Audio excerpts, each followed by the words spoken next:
Today we are going to be reading Haunted Halloween.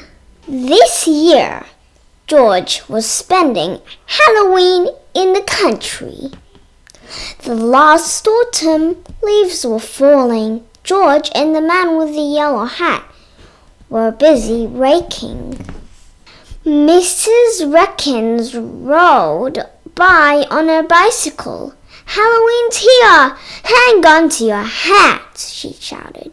"Happy Halloween, Mrs. Reckons," said the man.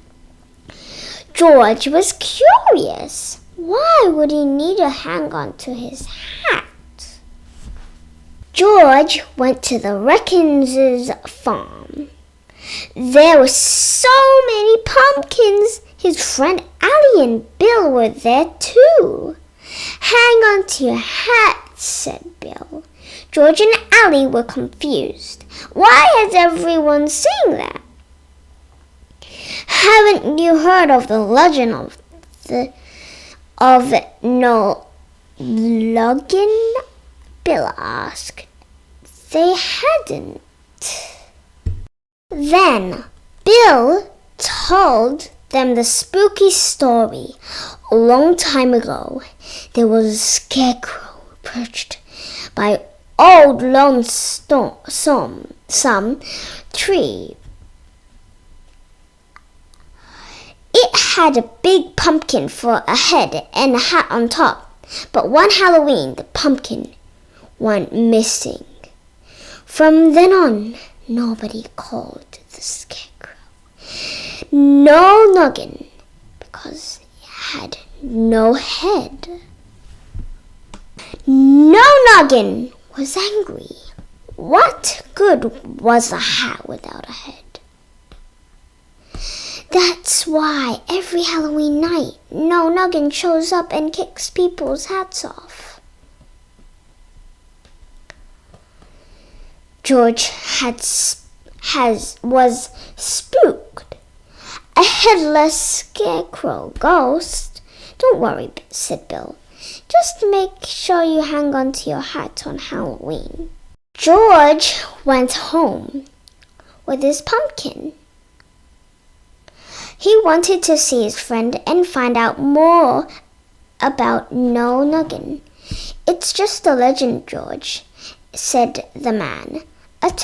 A tall tale, a ghost story. It's not real," but George wasn't so sure.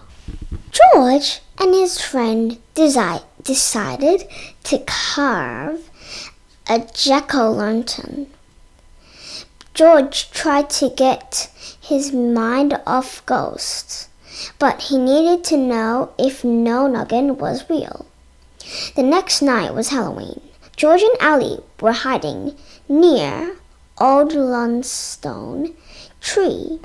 They were going to catch No-Noggin on camera. Suddenly, they saw a shadow.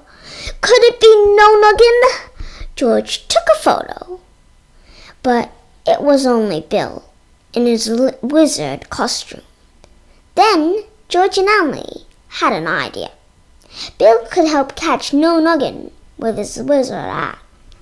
Bill stood near old lonesome tree. He walked back and forth and waited for No-Noggin to kick his hat. Suddenly, Bill's hat flew off his head. George and Allie chased the moving hat into a cave.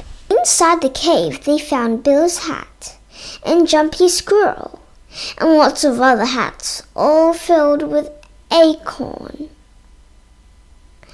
There was no headless scarecrow. It had been Jumpy all along. Jumpy and his squirrel friends had taken the hats to collect acorns. George and his friends had solved the mystery, and now they even had proof to show everyone the truth behind the legend of No-Noggin. Well, maybe after Halloween. Now it was time for George to put on his costume and join his friends for trick-or-treating.